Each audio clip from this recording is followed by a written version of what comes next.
Yo, what up? It is the 22nd of May, 2024. It is currently 10:51 p.m. on a Wednesday. You know, just for old time's sake, it's about to hit a 2. So maybe there's a chance Gulliver's here today and his UFO's gonna fly by. Let's have a look. Now, his UFO won't fly by, like, immediately. But if I check now, then, I don't have to check for another 5 minutes. I always remember doing this, and it always takes so long for a single minute to pass, and yet, you know, when you're not waiting for it, it happens immediately. Here we go. Anything? Oh, yes! Good guess. Bit out of focus, but you get the idea. I don't know, I just had a good feeling. Now I got an excuse to reuse the Gulliver drawing for my thumbnail. Oh no, he crashed on a bunch of flowers. Nice. Well, we'll leave him to be unconscious for a little bit while I go to the shops quickly, because it is about to hit. Actually, let's have a look at what these two have to say to each other. Hey Monique, can you cook a 3-course meal, Bacon Bits? Well, of course, any doofus can do it. It's easy. Just make gazpacho, rice, and cappuccino. Or portobello Wellington, rice and juice. That's what you mean, isn't it? And no, I'm not going to cook for you. Yeah, well, I like rice the most, so I tend to eat a lot of it. So for me, a 3-course meal would be rice, and cappuccino. Or rice, and juice. I'm totally okay with that, Bacon Bits. Oh wow, Hugh. You are so dense. That's not a 3-course meal at all. That's just a pile of rice. I was kind of surprised you didn't say rice, and rice.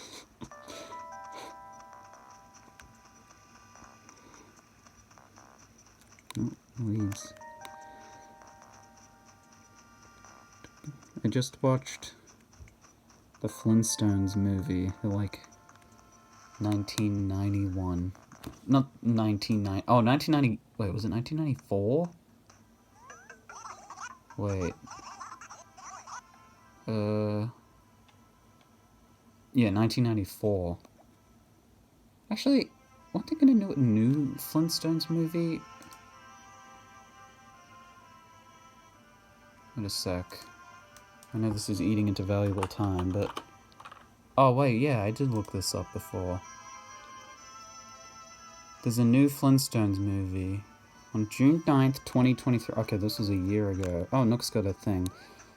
Deadline announced that a new Flintstones animated movie is being developed at Warner Brothers. Oh. It's probably gonna get cancelled. Warner Brothers does that all the time. Forgive him... What did he say? Forgive my wool gathering. Well, you remember that word that had us stumped, yes? I finally figured it out. I now know precisely what a petroperm is. What? Yes, I'll tell you. A petroperm is simply a shortened version of the term petrified perm. It's no laughing matter, Do you even know what a petrified perm is? They take a very skinny curling iron and give you very tight curls, yes? The curls are firm as rock. Why, if I did that, I'd look like a circus clown. I'd be the laughingstock of town, They'd ask where my red nose was. Oh, how mortifying, The very thought makes me feel such humiliation. That Harriet. She probably knew I'd feel this way. That must be why she was laughing, Ugh, I swear I will never again play the fool of some big city girl. They really don't like the city folk. Yeah.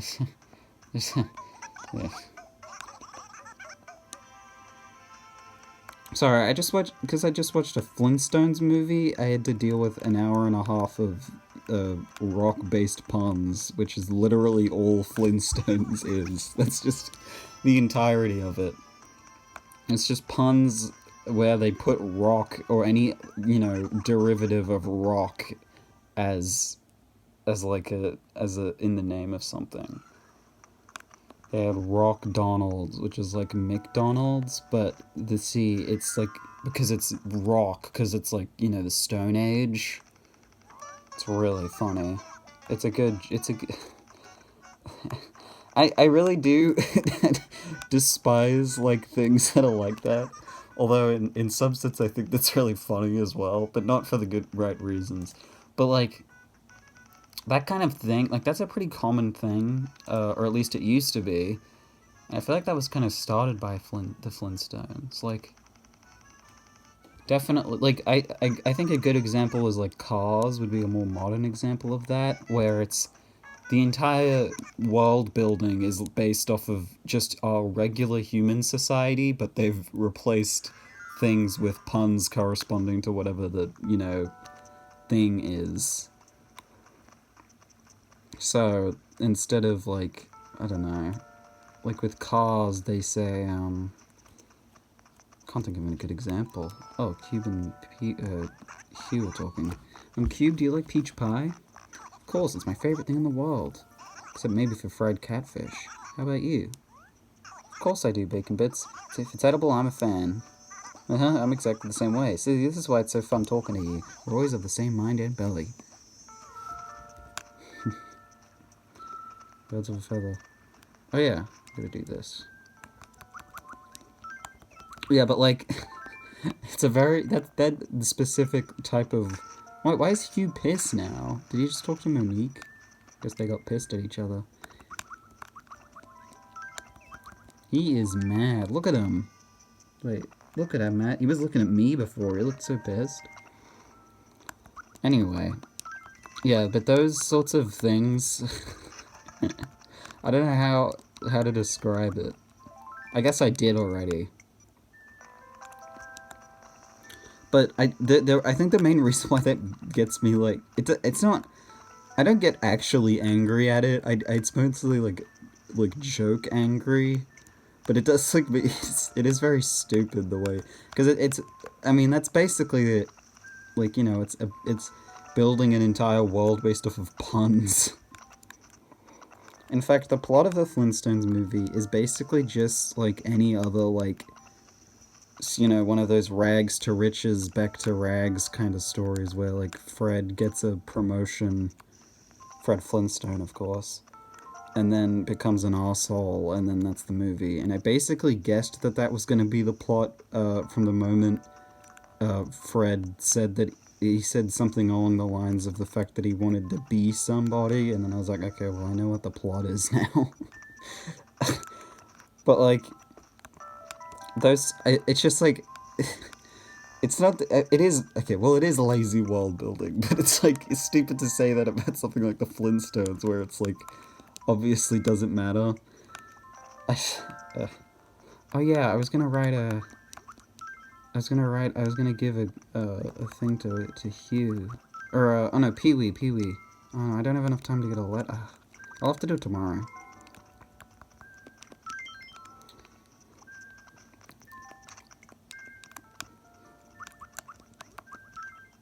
I mean, the gimmick of the whole, like, of that whole thing, where it's like, oh, it's their, version of a thing that we have, so they have, like, instead of a garbage disposal underneath the sink, they have an actual, like, creature that eats the garbage, like, for the garbage disposal, and stuff like that. Like, but, like, that kind of, like, that kind of thing, I feel like was started by the Flintstones. Like, I can't really think of an earlier example of that. Because, obviously, Hanna-Barbera would eventually... I think the Jetsons came after the Flintstones. I'm like, mostly convinced that that's the case. And that, it's not a hugely popular thing, but it happens sometimes. Hey, what are you into these days? Me? Well, I really love to walk around. Oh, and eat candy. Wait, I'm really not a pig. I just like candy. Is that such a crime? What's wrong with being a pig, Tangy? You don't want to associate yourself with Hugh?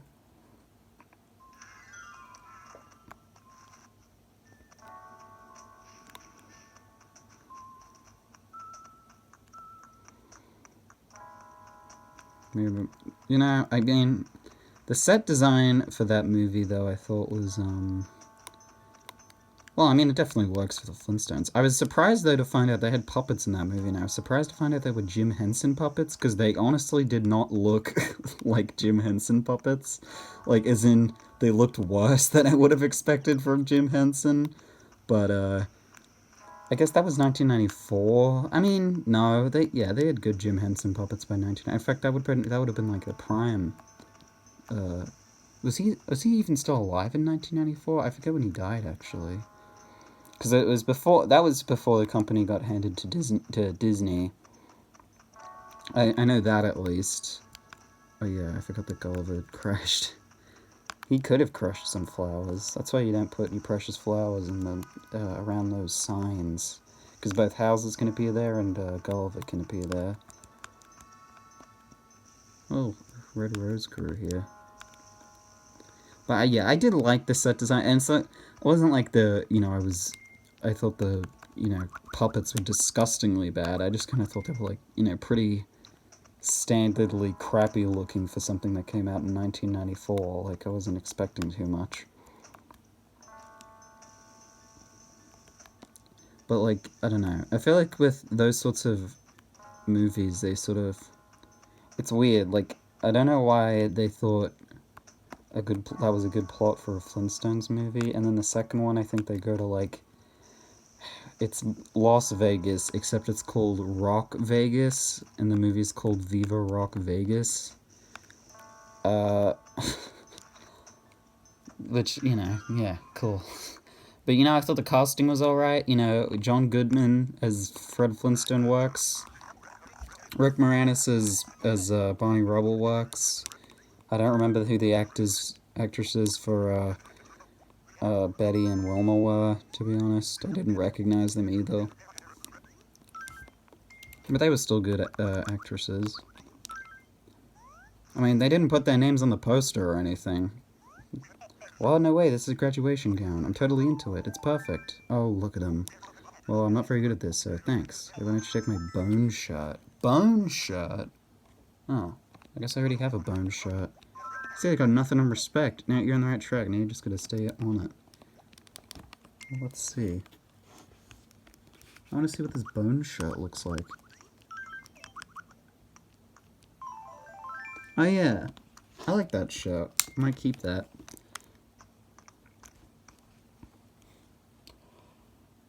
And so yeah, would I recommend the Flintstones movie? I don't know. I mean, I feel like too many people haven't seen, including myself, too many people haven't seen like a lot of things people would consider classics as movies, and obviously that is not one of those movies. So maybe save yourself the trouble and watch like The Godfather or something that's like intellectually challenging and not just the Flintstones. I don't know. I just kind of remembered that movie and then I watched it. It's kind of what the process was. I've never seen it before though. What's up with Hugh and Cube anyway? It looks like they get along okay, but they don't really seem like friends. Tell me, what do you think of them? Leave them alone. I'm not nosy. I'm just concerned. I want them to both be happy. Maybe it's for the best. You don't get hurt if you don't risk anything. Maybe that's just the way mature adult friendships are supposed to be. Friendships. Yeah, I said friendships weirdly. I'm always the first person to point out my own speeching mistakes. God damn it. Speeching. That's not a word. Speaking.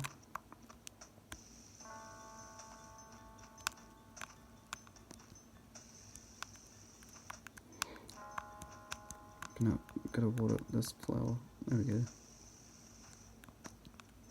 So I already talked to most of my acquaintances. Still gotta go talk to Pango and Antonio. They're the two anteaters. Anteaters. It just reminds me of that one. The Onion sketch. I guess they count as sketches. They don't present them like that because it's The Onion, obviously, but. Where it's the guy who's like, they've got doing like a talk show host, or like a Today Show kind of thing, and they're hosting a guy who's like he's done the most amount of research on anteaters out of any other person, but everyone else thinks they're interesting, but the truth is that they're incredibly boring, but it's basically just watching a guy have like a, have a breakdown at the fact that he's wasted like 15 years of his life studying an animal that literally does nothing. Anyway, hey Pango, I washed all my dresses at the same time and they all shrunk. I would have to be naked. Why? Everyone's gonna laugh. Look, I don't care what kind. Can you please get me a new outfit? Got you covered, Pango. I got a little something in my pocket right now. You better clothe yourself in the music the moment. You gotta never let it go.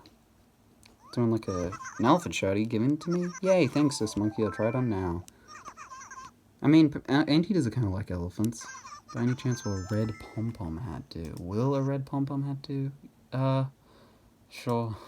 I guess. Maybe if someone wants a red pom-pom hat. But I don't. Man, there's so many classic Onion sketches that I think are really funny.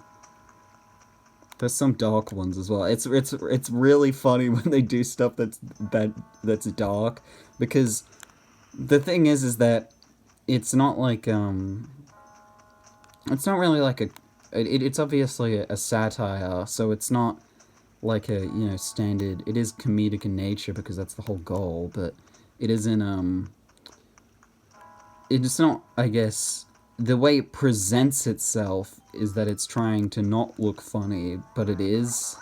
Anyway, hey Antonio, yo, what up, it's Sense Monkey. I feel like a million bells today, and that's why I'm giving you this awesome citrus carpet. Now you're a member of the official Antonio Club. Oh, does that mean I get benefits? You better get, you better do some real jogging. Oh my god, I am horrible with speaking today. You better do some real jogging from now on. We scorn flabby members.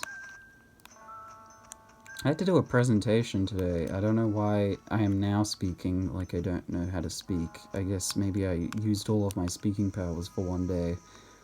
What was I talking about? Oh yeah, the Onion. Yeah, I mean, I don't know how the Onion's doing now. I don't think they're very well. I think they got bought by something.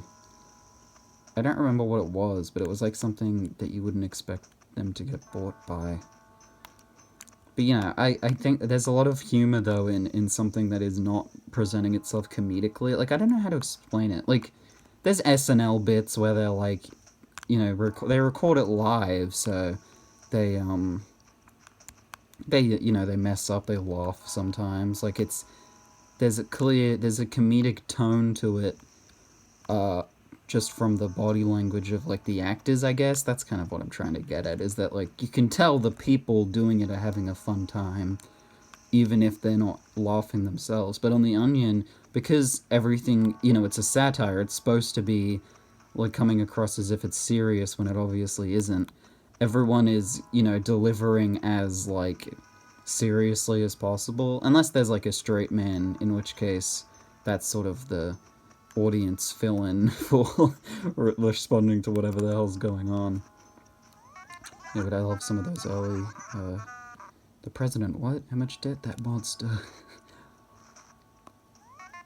Yeah, couldn't eat another bite. Okay, just one. No, what's that? You fool! The president, what? How much debt? That was, he's dreaming about the same thing. No, what's that? You fool! Yeah, I know, Gulliver. Flag of the moon. How did it get there? Hold up, Gulliver. Huh? Where am I? I seem to have crashed on some strange planet. Intriguing. I appear to have caught the attention of one of the native life forms. Judging by the massiveness of its strangely shaped head blob, I can only assume that gravity is dramatically reduced on this world. I must attempt to communicate with it, to learn its primitive ways. Child thing, I am a traveler from far away, a sailor on the stellar seas. I am known as Gulliver. I come from what you call outer space. I was on a vital mission for my people when something disastrous happened. A fiery meteor struck my trusty spacecraft, sending me spiraling to the ground. Space is not for the faint of heart. Life in the cold void is rife with dangers. Ha ha ha. But that's neither here nor there. What matters now is my spaceship. You see, it's the latest model, the Porpoise 5000. That was a rough landing. I tremble at the thought that she's been reduced to a twisted heap of junk. No, I won't believe it. I can't believe it. I owe too much money on her. I must rebuild her at once, but I'll need your help if I'm to succeed. Tell me, O kindly thing, will you find the missing parts of my Porpoise 5000? Glad to help. Oh, happy day, thank you so much. If only all aliens were so considerate. I believe the parts of my spaceship are scattered throughout your town. Thank you for your help. I wonder what Gulliver's mission is, because, you know, obviously he's from Earth, so the idea is that he's been sent to, sent by, like, an Earth Space Force, but what is his vital mission, you know? Wouldn't something of that threat level be a concern to us, too? Or, something to think about. I mean, I've heard, you know, people have theories that he's an alien, and I don't buy that, because I'm pretty sure the joke is supposed to be that, you know, he's crashed on just Earth, and he assumes that, you know, he's on an alien planet, and then chalks up you being a human, but to the fact that you've got a big head and therefore are an alien. I mean, he's known to have amnesia, so it's not exactly... And he talks himself up a lot as well, so maybe his vital mission is just, like, something really, you know, low rank. There's also, I remember in New Horizons, there's, like, dialogue that kind of suggests, because he's one of his, like, trying to wake him up messages, where he's, like, refusing to try and wake up, is that he doesn't want to go back to space, like, as if he hated it there, which makes you wonder, like, so he, I wonder what he did, like, was he conscripted to, you know, to have to be an astronaut? Like, how does that work? I mean, I'd assume that, you know, the way becoming an astronaut works is that you probably can't just, like, quit, you know?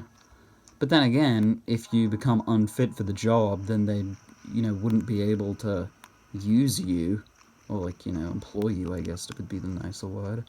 So, you wonder, why he wouldn't have just made himself unfit for the job at that point. I wish Gulliver had more, like, you know, dialogue about himself. Is that all 5 of them, or is that 4? 1, 2, 3, 4. Let's hope the item we get from him isn't a double up. It would suck.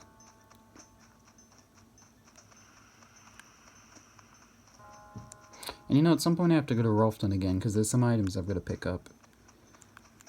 Rolfton, so I've basically fully covered the town of Rolfton in design paths, although I made them nice and pretty. I made them match, like, they look like grass, so it basically just looks like the entire town's covered in grass, although it's pretty obvious what I'm doing there.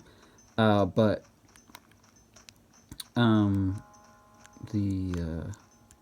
was I saying?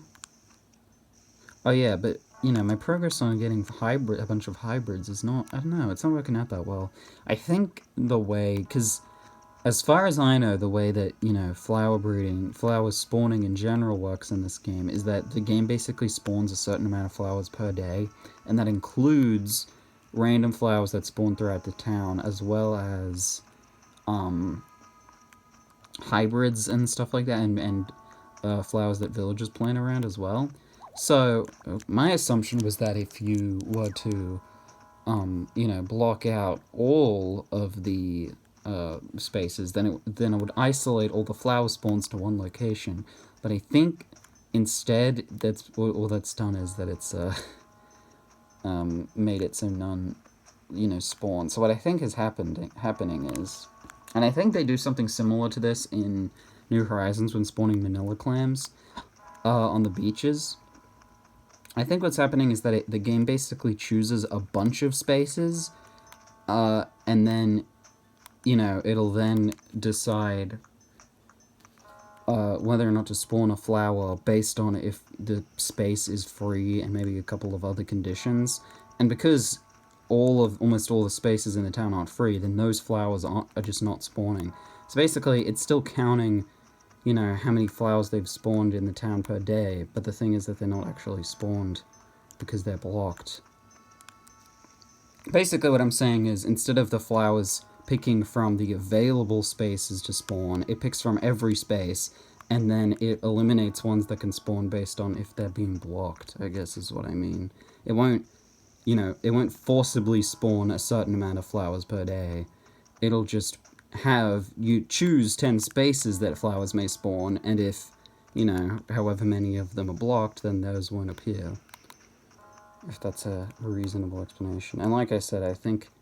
Oh yeah, there it is. I think they did a similar thing with Manila Clams and New Horizons, because I've seen stuff that if you block out every, you know, part of the beach on that, on a, you know, New Horizons island, except for a tiny little bit, it won't just spawn a bunch of Manila Clams. So I think it's a similar logic as that. Anyway, hey Gulliver.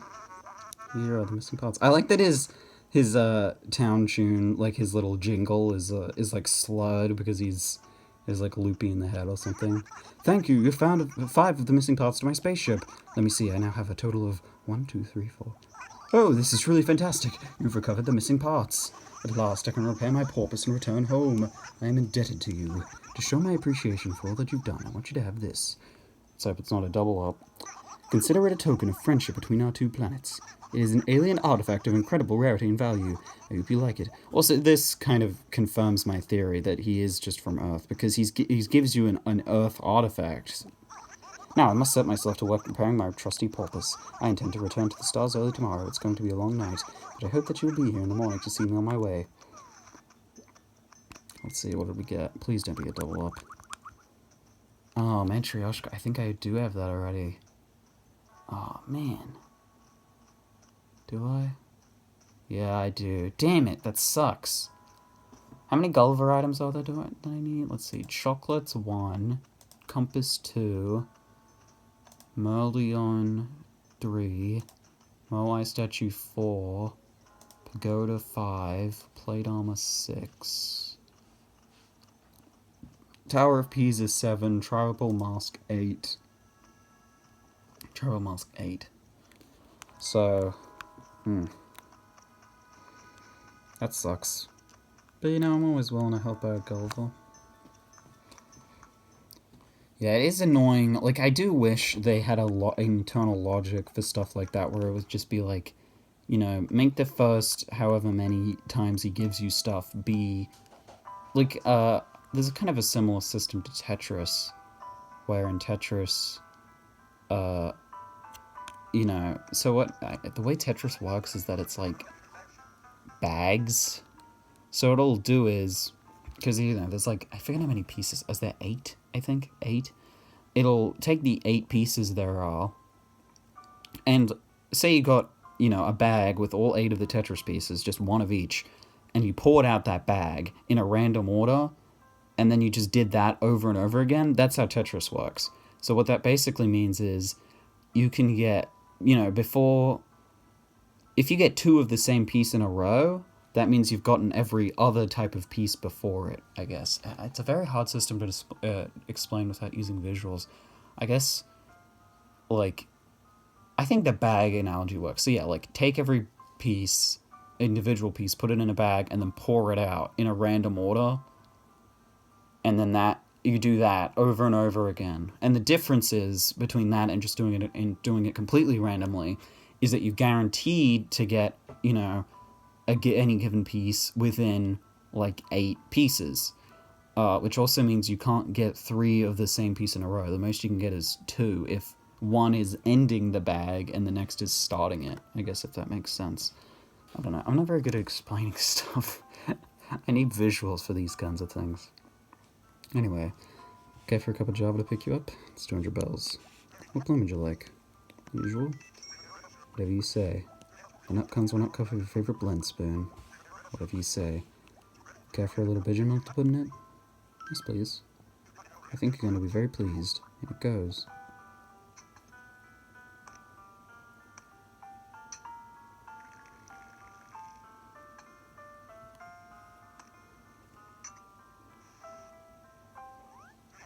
There we go. At the perfect temperature to bring you the flavor. 176 degrees. 1 fresh brewed cup. Drink up. Thanks, I will. Sweet and mild. This can be none other than the world-renowned pigeon blend.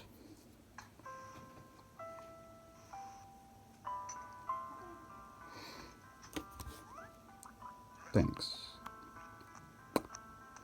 Yeah. So yeah, what was I? Oh yeah, I was talking about the bag system. So, you know, imagine that Tetris bag system, and I guess, like, if that was how it worked, where, you know, you'll get the items from Gulliver in a random order, but you won't get two of the same item until you've gotten at least one of every individual item. Because I don't really see the point, you know, of being able to get double ups. That just, or rather, you know, having to do it over and over again, you know, and go through so many double ups. You know, there's a value in getting double ups at all, because it means that if you lose, you know, an item for whatever reason, then there's a way to get it back. I just think if you were able to get all of them individually easier, then it would be, you know, more enjoyable, I guess. Anyway, that's gonna be it for today. And, yeah.